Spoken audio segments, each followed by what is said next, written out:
Do you know the moment when I knew, not thought, knew that taking YouTube seriously was the right move for me? I didn't. When I first started YouTube, I had no idea if that was the right thing for me to do. If after 6 months I'd still like it, if I could actually make a living, or if I'd even be a good speaker or editor. I didn't know. I never got the feeling of being 100% sure, but I knew that if I didn't try it, I'd regret it. And so I'll take you back about 8 months ago. I had a girlfriend. I had a job in sales that I really liked. I had an amazing friend group around me. I lived in Atlanta, right? There's so much stuff to do. I was hanging out with my coworkers all the time. I was actually having fun in the job that I was doing, and I was learning a cool skill. I had everything that seemed like a really good life. And then I left it all to move back home with my parents. Do you know why? Because I realized that if I was going to try it, I wasn't going to half-ass it, right? I was going to devote everything I could to it and align my life to this goal. This means I can't be working 60-hour weeks anymore. I can't go out with my coworkers every night. I can't spend time trying to hold together a long-distance relationship. So I took the hit to my ego, my social life, my dating life, because I had purpose. I had a mission, and I was going to align everything in my life in a way that I could fulfill it. And as great as my job was in sales, I felt directionless. Like every day was the same. While I was getting better at the skill of sales, I didn't feel like I was progressing in life. Not really. I became stuck, directionless, anxious. And if you're watching a video like this, you were in the same boat. Young men today are more directionless than ever because we are paralyzed by choice. As amazing as it is right now to live in the information age, right? I no longer have to be a blacksmith because my dad was a blacksmith. There are so many things that we can do. And it's great that we get to choose what we want to do. But the problem is the choice, because now we have so many options that we're overwhelmed and we don't make a choice at all. We're scared of choosing the wrong thing. So we wait for a sign, for some sort of thing to pull us towards it so that we know that's what we need to do. Because this happens, right? People get this. There are some people who've known since they were 2 that they were going to be a firefighter. But that's just not you. That wasn't me. You're feeling more lost and directionless than ever. And I know because I was there too. But you don't have to stay there. My name is Luke Grenoble, and you have found yourself among a gang of like-minded young men who are no longer settling for the monotony and depression that living an average life gets you. If that sounds like something you want to be a part of, hit subscribe right now. I'm about to finally explain purpose and meaning in a way that finally fucking makes sense, right? None of this woo-woo bullshit. And I'm going to give you actionable steps to take so that you can leave your room today with direction. But first you have to understand a little bit about human nature. So Maxwell Maltz, famous psychologist from the 60s who did a lot of work on self-image, describes human beings as goal-striving creatures. All animals are. The difference is that humans can choose. While animals are based on instinct, they're hungry so they have to go eat. They're tired so they have to go sleep.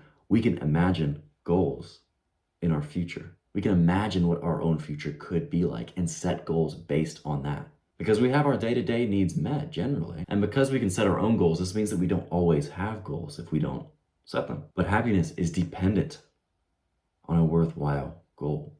Because happiness actually comes from problems, not from a lack of them. Because think about the last time that you really had some worthwhile goal in your mind. Maybe you're trying to build an abandoned looking castle in Minecraft, dude. That was my goal, straight up. But whenever I had that kind of goal like that, I was happy because I was solving those problems.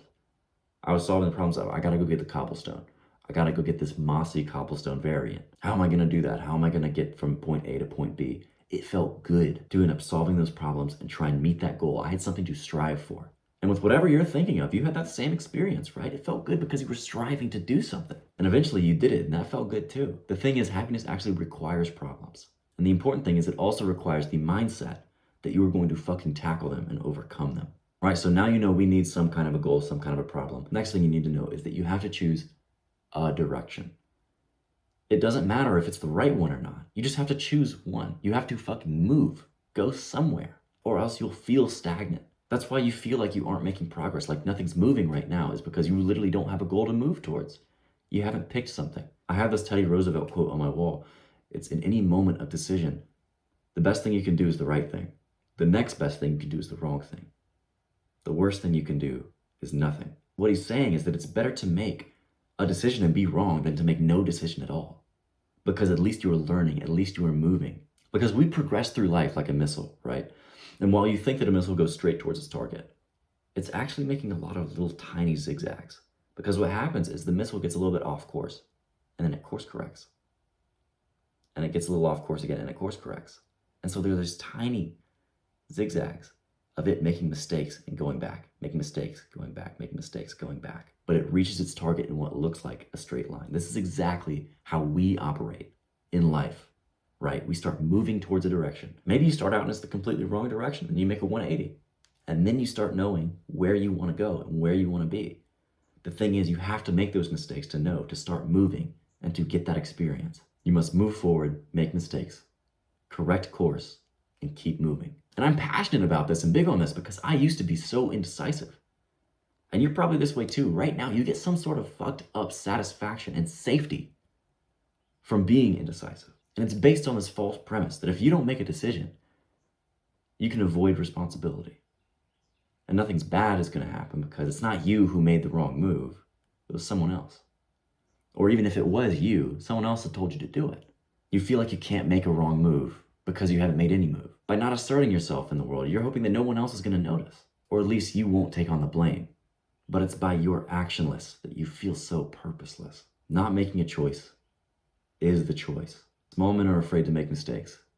Big men make mistakes and fucking own them. The last big idea you need to know is that you don't have to have it all figured out right now. There's a Viktor Frankl quote from this guy, Viktor Frankl, right? He survived the Holocaust, right? He was in like a Nazi encampment and faced like some of the most brutal life that he possibly could have had. Literally being a slave to these people, watching your friends and family all die in front of you, living in some of the worst human conditions ever. And man still found purpose and meaning and happiness in his life. So this is the guy to look to whenever you have questions about purpose. But one of his quotes that he said is, ultimately, man should not ask what the meaning of his life is, but rather he must recognize that it is he who is asked. In a word, each man is questioned by life, and he can only answer to his life by answering for his own life. To life, he can only respond by being responsible. What he's saying here is you can't ask life, what is the meaning of my life? What is the overall meaning of life? Because it takes on its own meaning within every moment, and you decide it. Life is asking you right now, what is your purpose? And you have to be the one to answer. And it's not going to be some overarching purpose that just hits you all at once and you say, I have to be a firefighter right now or else my life is going to have no meaning. It's moment to moment, right? You decide, my freaking purpose in about 30 minutes is going to be me cooking 2 eggs and 200 grams of egg whites until it's the perfect consistency that I can smother ketchup all over and devour like a freaking goblin. That's going to be my purpose pretty soon. Purpose is something that you decide in the moment, right? It's flowing, it's changing. But I also have this purpose that every morning I'm working on something. I'm working on making my goal of YouTube happen because this purpose and this meaning comes from solving problems. And that's why purpose and happiness are linked. So you don't have to have it all figured out. But what you do have to do is choose the problems that you want to be solving right now. Because you are always going to have problems in life, right? You're never going to be free of them. But when you start solving problems, you get handed new problems. But these problems are better ones. When I start solving the problem of how I'm going to put food on the table every month, and I really work on it, I start getting the problem of, okay, where am I going to live? Because now I have the choice. Now I'm not stuck in one place. Now I can go live in a city. I can live in the country. That's a problem. I still have to figure it out. But it's better than thinking, how am I going to be able to put food on the table today? Now I'm going to tell you how you specifically are going to find meaning and actually start moving forward again. Step 1, you have to figure out what out of life you actually want right now. And this doesn't have to be overarching 10-year purpose, bro. What I want you to do is lock your room, right? Close the door, lock your room. Throw your phone in your bed, dude. Don't even look at it. And just stare at a blank piece of paper. And don't get up from this spot until you have that filled up with things that you want out of life right now. Because by just being bored, by not being stimulated by something, right, your brain is going to have the mental space that's needed for a long time for it to come up with these things, for it to start generating these ideas. And it's going to feel like a fucking relief, bro. Pause this video right now and do this. All right, now that you've done this because you aren't a pussy and you actually fucking did this, you want to change, right? Next, you're going to set your 3-month goals. And there's something special about this time frame, right? About 3 months, because it's not a yearly goal where like it's so far away you can't even imagine it. This is why all of your friends haven't actually gone through with their 2024 resolutions, right? They quit by month 2. It's because a year is so far away to think about. But 3 months away, That's not that far. I can see into August from now. It's visible, but it's also long enough to see some bigger picture. A lot can change in 3 months. At the beginning of this year, when I had less subscribers on this channel than on my Minecraft YouTube channel from middle school, I was getting more wood so I can make a house. I couldn't see the big picture of a year from then, of me having 5, 10,000 subscribers. But I could see a few months from then, having 200. I could see that. That's doable. So create a few goals, 3 or 4, but have one main focus that you align the rest of your life to. And when I say align the rest of your life, I don't mean work only on that and have no time for anything else, right? Because that's not going to be a healthy work rate anyway. You want to make it so that your life is aligned 100% to being able to do this thing as best as possible. Now, I'm only really working deeply on YouTube for about 3 hours a day because the rest of my day is supporting tasks, the stuff that supports it, right? I go work out because it makes my brain sharp. I also love to do it, and it makes me a happy person. It makes me able to come on camera with a freaking smile, right? I have these social experiences. 1, because it gives me experience to talk about on camera. 2, because it's fun. Again, it makes me a happy person, fulfilled.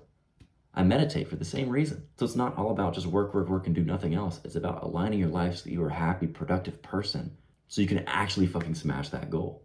When you have a goal, not only are you going to be motivated, happy, but you're not going to feel nearly as lost, nearly as scared or anxious about life. Because now you know, at least you're moving. At least you're learning, you're figuring shit out.